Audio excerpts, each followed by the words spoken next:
Мен 5-ші қабатта тұрамын, ал біздің үйде лифт жоқ. Жұмыстан немесе дүкеннен қайтқанда үйге көтерілу мен үшін үлкен азап. Бұның себебі буындарымның ауруы. Бір күні кешкісін подъезде жақындап келе жатқанымда 88 жастағы көршім Айгүл әжеймен жолықтым. Ол баспалдақпен өте жеңіл, еш қиналмай көтеріліп бара жатты. Мен қатты таңғалдым.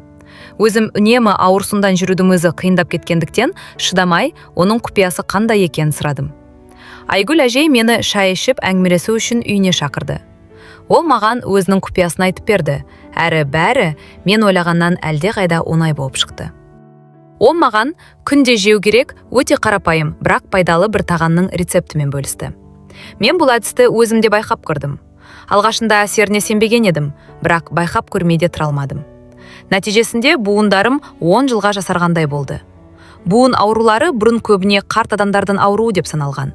Бірақ қазір буын мәселелері тек егде жастағы адамдарда емес, жастарда және тіпті балаларда да жиі кездеседі.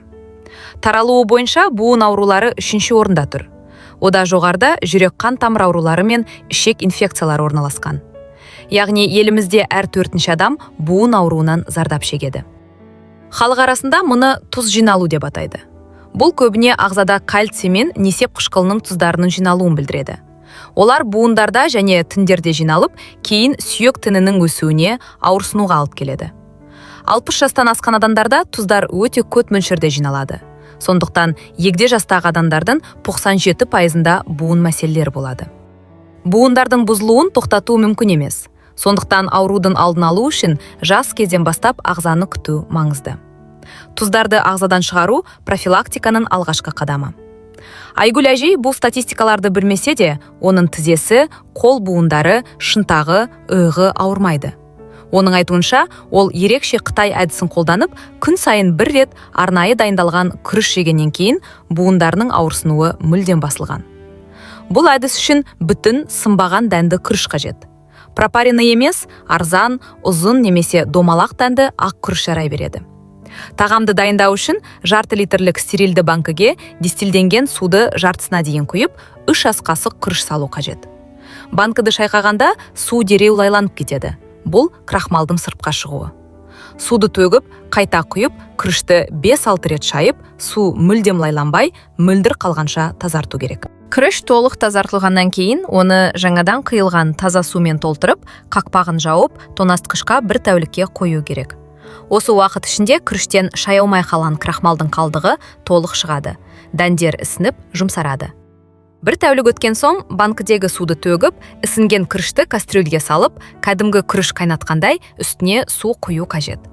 Кастрюль қақпағын жауып, баяу отқа қою керек. Сонымен бірге бізге қайнаған су да қажет болады. Сондықтан шайнекті де қыздырып қойған дұрыс.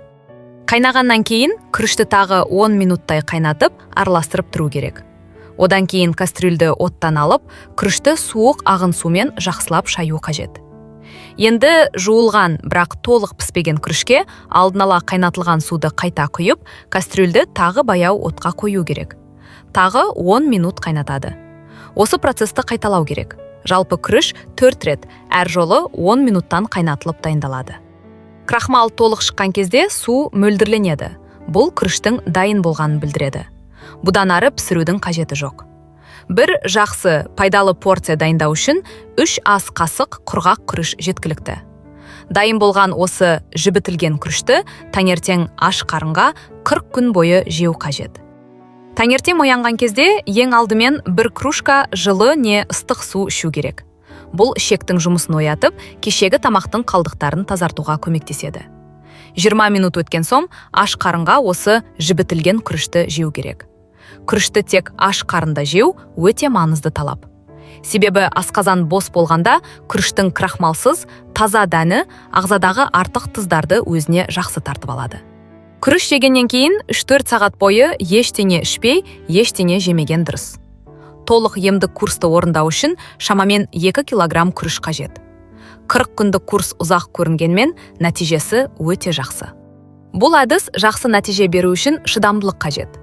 Күн сайын аш қарынға жібітілген күрішті жеуді әдетке айналдыру керек. Күрішке ешқандай қоспа, тұз, дәмдеуіш, май қосуға болмайды.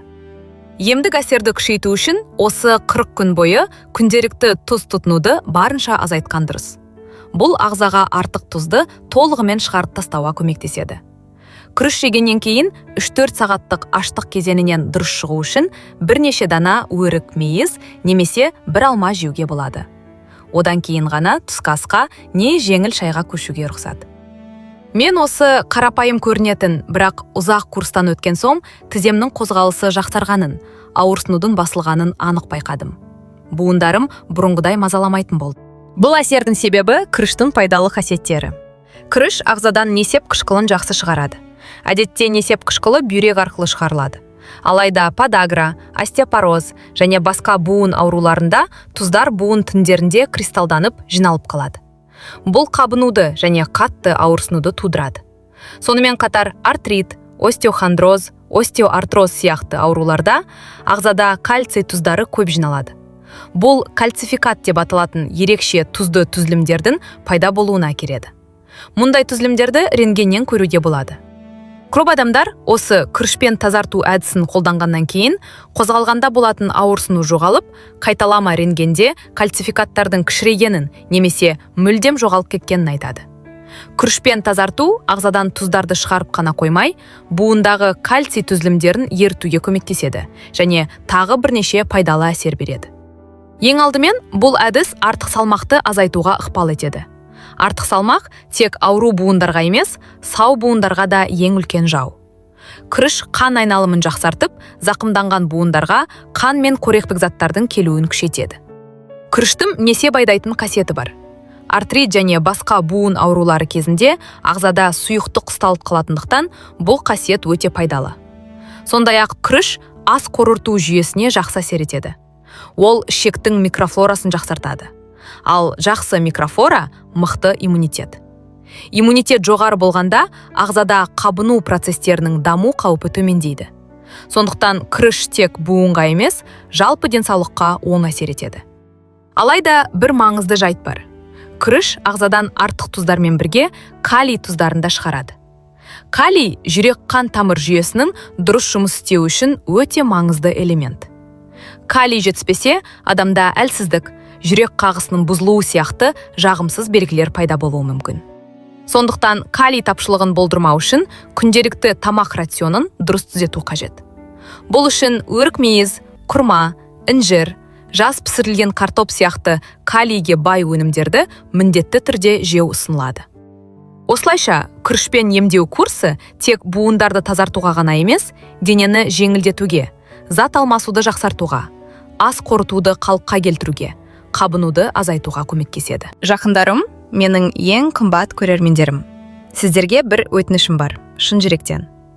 Егер бұл кеңестер сізге жан жылуын сыйласа, егер сіз өзіңізді аздап болса да жақсы сезінсеңіз, осы видеомен бөлісіңізші. Мүмкін дәл қазір біреу осы ақпаратқа мұқтаж болып отырған шығар. Біздің бір бөліскен видеомыз біреудің түнгі азабын жеңілдетуі мүмкін. Пікір қалдырыңыздаршы. Сіздердің әр сөзіңіз мен үшін бір үлкен күш, бір үлкен мотивация. Мен сіздер үшін күн сайын пайдалы дүниелер іздеп, зерттеп, тексеріп, ең дұрысын ғана жеткізуге тырысамын. Ал енді бір ең маңызды өтініш. Арнаға тіркеліңіздерші, өтінемін. Тіркелген әр жан менің үлкен отбасының бір мүшесі сияқты. Сіз тіркелгенде мен сіздің маған сенім артқаныңызды сеземін.